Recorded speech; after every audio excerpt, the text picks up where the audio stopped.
Hello, everybody. Welcome to the Art of Tracking radio show. Tracking is still alive and well. Join us as we interview master trackers from around the world. We'll hear their stories, their secrets. So tune in and enjoy all you hear. Welcome.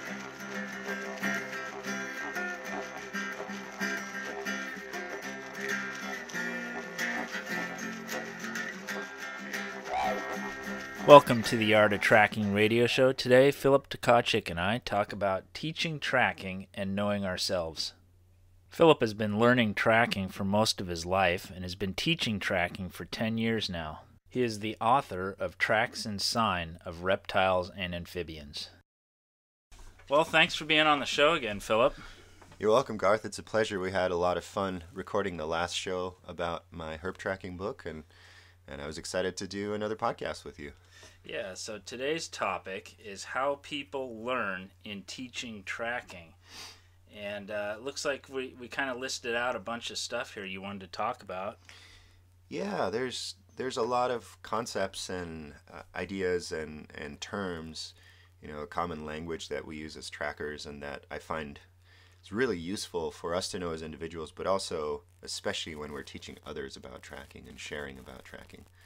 So things like the idea of a search image, or inattentional blindness, or pattern recognition, and storytelling through tracking, and things like that.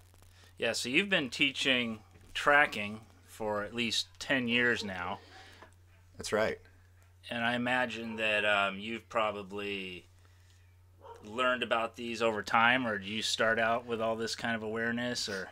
No, I didn't. I did learn them over time.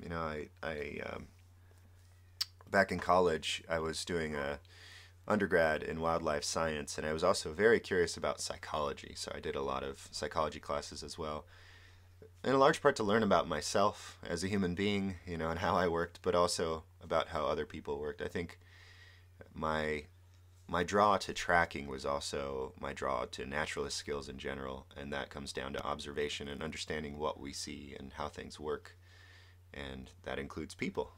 So yeah, that just fit perfectly for me. Yeah, and you brought a book with you that I found really interesting. You had me read a chapter of, and it was about a lady that walks around and with different people and kind of sees what they see. That's right. Yeah, it's a wonderful book. I really recommend it to all the trackers out there, and it's called On Looking, and the author's name is Alexandra Horowitz.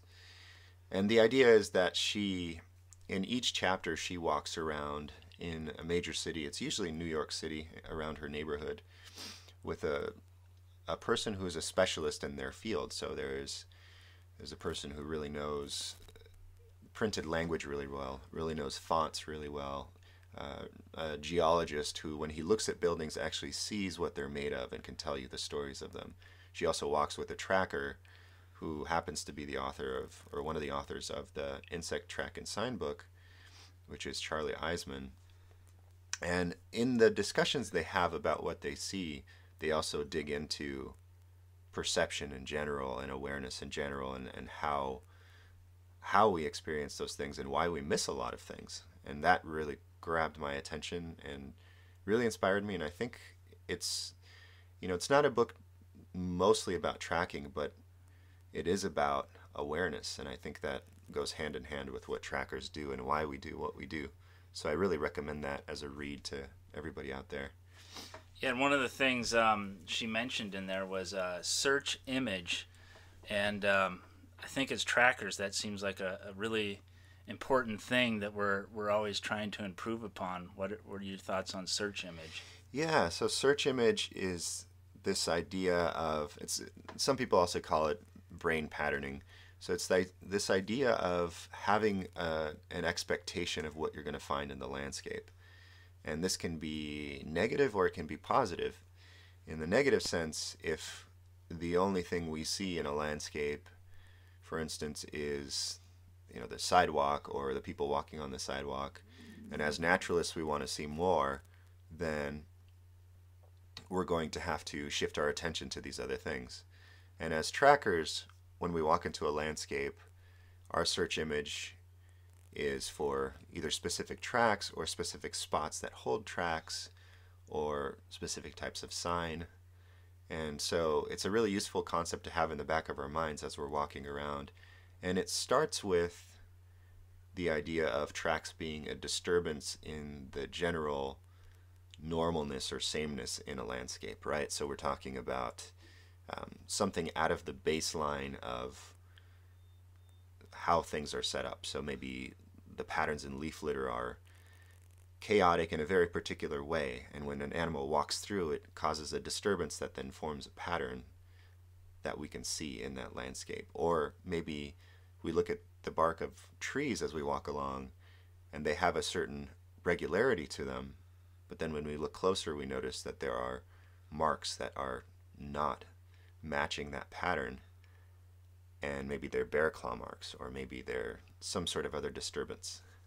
So as a teacher yourself, how do you help students gain this search image and pattern recognition? Are these the same words too, the pattern recognition and search image? Are they, I'm wondering, or they sound really similar, or they go hand in hand maybe? They go hand in hand, yeah. So, yeah, pattern recognition, I would say, is what we do in a general sense, in that we're wired to see patterns in the landscape, recognize patterns in the landscape. And I think that's why some of us really believe that we are born to track. You know, our brains are wired to do this kind of activity. And there's some great books out there. Some I recommend by Louis Liedenberg about, you know, why it is that we are wired that way, and why tracking feels so natural to us. And it's because we do look for patterns and recognize them. We're good at that just by the way our bodies are designed and the way our minds are designed. And then as far as search image, that's like an expectation of what you're going to find. So you're already looking for a particular pattern, if that makes sense, if that answers your question. Yeah, I think so. And, you know, I've noticed that in myself, you know, learning stuff from John Young and stuff. He mentions the, when you start seeing red-tailed hawks on the side of the road, all of a sudden it's like, well, were they always there, or did they just appear there? And I think that has to do with search image and expecting to see them and starting to look for them, and then all of a sudden they're there. Yeah, and that brings us to this other really cool idea, which is called inattentional blindness. And there's a great book out there called The Invisible Gorilla, and there's tests you can do, actually. You can check out online. There's versions of it on YouTube called the inattentional blindness test. And basically the idea is that we don't take everything in and aren't aware of everything that we're looking at in the landscape. We actually filter things out, because there's so much input, so much stimulus coming in through our senses, that if we were just to be aware of all of it, it would overwhelm us and we wouldn't function. So we have to filter things out. But sometimes we filter things out that are incredibly obvious, including a gorilla standing in front of us and pounding its chest. I have to say, I did not see the gorilla when I first did that. Right. I was a little surprised. Yeah, and spoiler alert for those of you who don't know what we're talking about yet. We apologize for messing that up for you. But basically the idea is that you are given a task. So you're asked to do something in this test. And you're counting basketball passes. And when your brain has a task, which means it has a specific search image, you are focused on that. And if it's something that's very engaging, then you are going to filter out more of the background information. But sometimes that can be very dramatic, you know. I mean, we are all guilty of doing this at different times. This is a common human experience. Like sometimes, for instance, when you're reading a book and someone walks in and starts talking to you and you realize you've been reading the same paragraph 10 times. I've done that. And you clearly you weren't really reading the paragraph because you were either in conversation with them or listening to them, right? So that's a common example. But the really dramatic one is when there's this huge thing in front of you that you don't see, like the red-tailed hawk. You know, like there's red-tailed hawks all over the place, and until you learn to see them, they're not there. They basically don't exist for you. I think about as trackers, with this invisible gorilla idea is, we're oftentimes stuck in our head a lot when we're out in the woods, and that's kind of our distraction, maybe, and being stuck in our head and our thoughts or our Walkman or whatever, we just really don't even see what's going on around us. So, Absolutely. is that something you try to get past with your students, I imagine, and what kind of techniques?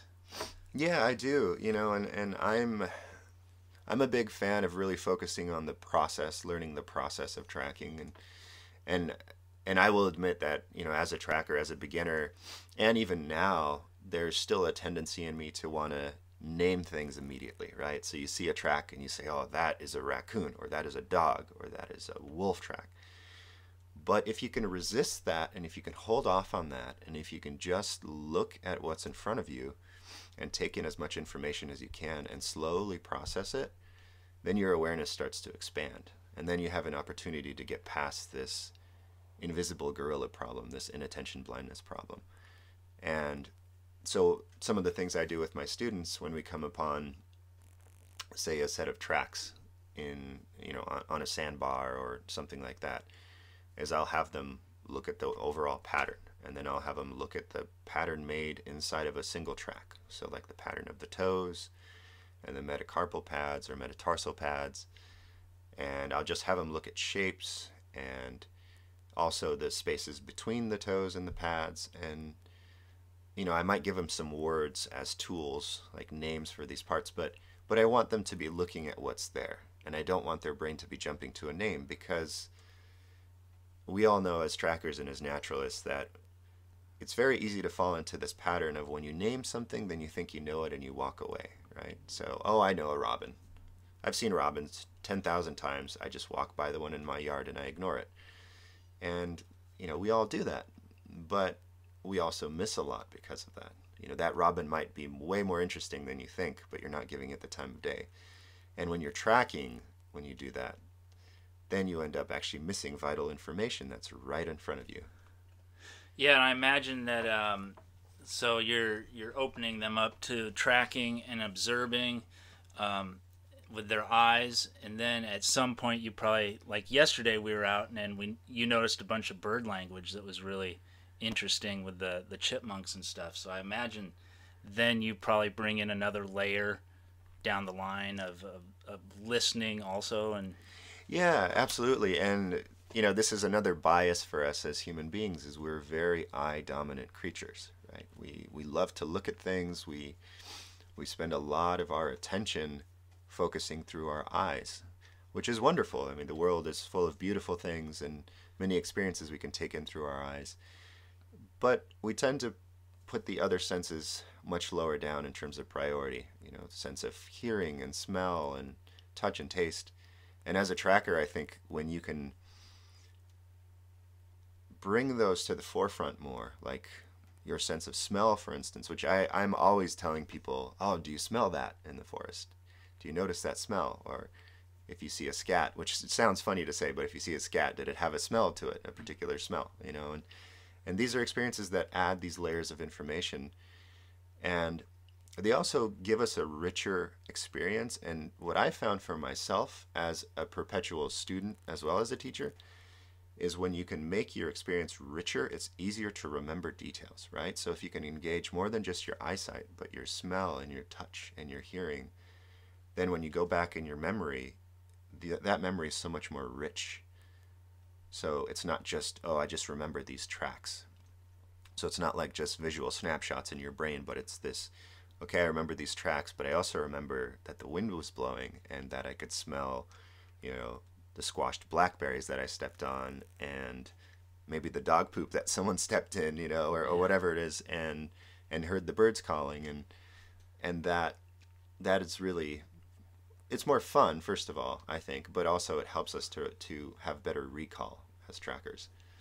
I'm wondering about you mentioned storytelling earlier as one of the things you're going to talk about. Is that come in with making things richer and remembering things? And yeah, absolutely. And there's a couple of things I think about when I think about storytelling and tracking. The first is that humans I believe that humans are wired for stories. We love stories. We love sharing stories. We love hearing stories, reading them, watching them. And one of the things that's really fun about tracking is you're literally looking at the stories in the landscape. That's kind of what tracking is, right? You're reading the narrative of the landscape. And if you can pick that out and if you can share that with other people, whether you're tracking by yourself and you come back to some friends or family and share your stories, or you're tracking with other people at the same time and you are sharing what you see and what you're interpreting, that makes it really fun. And also it's naturally just the thing we're into, right? Like if I just threw a bunch of jargon words at you from the tracking world and said metacarpal pads, metatarsal pads, yada yada, I would lose your attention after some point. Even if you're like a super tracking nerd like you and I are, right? Yeah. We would still just kind of tune out after a while. But if I told you the story of, oh, I saw these tracks and they were so clear and I think this animal was doing this and feeling this and this was my experience, we all relate to that. So there's that aspect of storytelling that's really wonderful. There's a flip side to storytelling, which is that sometimes we tell stories about tracks that aren't really based on what we're seeing. It's just based on our projections, our ideas that aren't necessarily based on observation. And this is where things get a little challenging for us trackers, right? Is we want to always work towards accuracy and interpretation, but sometimes we don't. Sometimes we make assumptions about tracks that are really inaccurate. And I liked your example of you finding, talking about the deer tracks yesterday. Yeah. You want to talk about that a little bit? Yeah, so, we went out for a hike yesterday and did some tracking, and on the way back on the road we had walked in on, Filip noticed, he's like, oh, I don't remember seeing these deer tracks on the trail. And I was like, oh, well, maybe I didn't look good enough. I'm not really sure. So anyways, I got down and looked at the trail, and sure enough, the deer tracks were on top of our tracks. So it was like, he came up with a theory, right, and then we had to actually get down and look for evidence to find out that it was true. So it was exactly, that was really cool. Yeah, that was great. That was really fun for us, and those tracks were so beautiful and fresh. And that's really what tracking is all about, is that you make a story up to some degree based on what you're seeing. And when you can find evidence, as much evidence as possible, then your story is going to be more accurate, right? And like, for instance, in my memory, I didn't remember seeing the deer tracks, but we all questioned that. And, my memory is not perfect. So we looked for evidence, and sure enough, the tracks were on top of our tracks. And so that told us not only that, yes, the deer did come after we walked through there, but also confirmed that they were, within a certain span of time, right? Because we knew when we walked down that trail. Yeah. And so that Which wasn't that long, actually. We probably should have checked the gate. We probably could have got a little more out of that story. Yeah, exactly. And I think what was it, a mom and two fawns? Yeah, so that's really fun, and that's the trick in tracking, is that you are always looking for evidence, and the danger can be that sometimes you look for evidence from a place of confirmation bias, and that's another concept I wanted to talk about. And basically, the idea with that is that you're going into a situation already having made an assumption about what happened there, and you're only looking for evidence to support your preconception of what happened, right? Your set assumption. But as a tracker, what we really have to do is try and, if at all possible, try and look at the evidence that was there and then make up a story about what we think happened, right? So, or what if you even tried to disprove your story instead of trying to prove it? I wonder if that would change your search image. Yeah, sometimes that's really helpful. Yeah, absolutely. Yeah, I find myself, and this is where being an educator is really fun, but also challenging, in that, especially for people who are new to tracking, they want to jump to interpretation immediately. They want to come up with a story.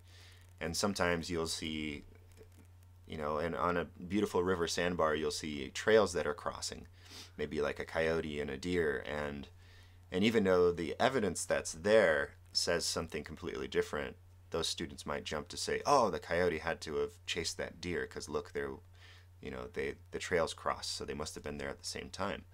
But when you look at the evidence, the deer was there a long time ago, and the coyote was there much more recently, so they probably didn't interact at all. But you can make that assumption if you're not looking closely at the evidence, and that's kind of the danger of confirmation bias, right? And also the danger of not knowing how to interpret the details that you see. And so accuracy grows with dirt time, with the time we put in. And I wonder, about this is probably where seeking out teachers or friends to track with could help you pull you out of your own, because if somebody else has another set of eyes and they have a different idea, you now have to, find out which is real or whatever. You can't just say what you said is it. Yeah. So yeah, absolutely. Being challenged a little bit seems important. I think that's really fun, honestly. And yeah, there's an old saying. I don't remember who said this to me first, but a long time ago someone said, when you track alone, you're always right. And what that means is that it's very easy for us to allow ourselves to get away with assumptions when we're on our own that we don't have to back up as strongly as we do when, like, if you're out with me and I say, oh, I think it's this, and you say, well, I just don't see that. Like, how are you seeing that? This is what I think. And when there's that disagreement, then you're encouraging me to have to show you the evidence. Right? Yeah. And that keeps us, at a certain level of integrity as trackers. And I think it also helps keep us more humble. If you don't track with other people, it's you don't get that. You don't get that challenge, and sometimes that challenge sometimes it doesn't feel good. Yeah. And it's hard to get over, but I think it's important. Sure. Yeah, I think as with any sort of discipline or practice that forces us to grow and admit that we don't know certain things and we don't know everything, our ego gets involved a little bit sometimes. And so that's part of why I love tracking too, is it's a practice that encourages humility. You are wrong all the time, and the better you get as a tracker, the more comfortable you have to be with being wrong. And some of the best trackers I know, like for instance some of the evaluators for the CyberTracker track and sign evaluations or trailing evaluations, are very willing to say, I don't know, or say, oh, you're right, I was actually wrong about that. And that's pretty profound. It's a simple thing, but it's very profound to sit with. Yeah, I agree. You had a couple other psychological tendencies here, like argument for ignorance and Occam's razor. What are those? Yeah, I mean, these are... how do they play into tracking? Yeah, these are old ideas, but really useful ones in science especially.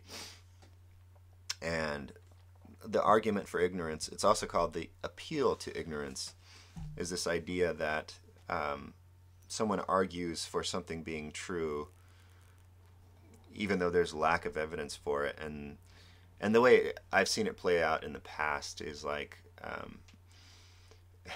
back in the days when tracking was still a fairly new field, when you would go out and track with someone new, or like a bunch of trackers would get together, there was a lot of this posturing that would happen, and people weren't really willing to put themselves on the line because they didn't want to be questioned. And then when they were questioned, they would say, well, I think it's this, and because you can't disprove that it's not that, I know I'm right. And so that's kind of the argument for ignorance, is that you're saying, well, you don't have the proof to show me that I'm wrong, so that means I'm right. That's kind of like a little bit of a psychological trap for us, and we have to really be careful about that. As if there was no other options. Exactly. Yeah. Exactly. Okay. I understand. Yeah. So it's saying, well, this is true because you can't prove that it's not true. Rather than the thing we should work towards as trackers is saying, I think this might be true, but there's not enough evidence for me to prove or disprove it. So right now, I'm just going to have to let that be. Yeah. right? And all of us as trackers often come home with tracking mysteries. We did That's yesterday. That's mystery. Yeah, I got some good mysteries. Yeah, you want to tell us about yesterday's tracking mystery? Yeah, so it's a place I go to all the time out on Sauvie Island, and we were exploring it a little bit deeper, I guess. And on these logs, high up on the logs, there was these little. I couldn't tell if they were pellets or scats or what, but they're in a spot where a bird would be, and they were only how big would you say it is? Half inch, quarter inch? Yeah, somewhere between there. And they were kind of teardrop shaped. So, anyways, I got to go back out there and just sit with it, and see what I can find if I see who I see go up there, because I'm at a loss right now. So it's a mystery. Yeah, absolutely. And that's one of the things I love about tracking is that, you, especially if you're a new tracker and you look at the volumes of information on tracking, you might assume that we know everything there is to know, but that's not true at all. In fact, as trackers, we're just scratching the surface of what's out there. And so if you're really paying attention, every day you go tracking, you should be able to come home with at least one tracking mystery, either a question or some item you found that you just don't know what it is. And even really experienced trackers every time can still find those tracking mysteries. And sometimes they're really frustrating, but oftentimes they're these little thorns in our side that keep us learning. Yeah. Yeah, like I'm not sure how to figure this one out really, other than just go out there. I think it's going to force me to go out there and sit, in quiet and watch, because it wasn't. I'm leaning towards it being a bird pellet, but it still could be a scat of something. Yeah, certainly, and I think the argument we were making for it being a pellet was that it was the several that we found in several different locations were very uniform in size and shape, and they all had the same content, which was some sort of skins of fruit and seeds. Right? Yeah.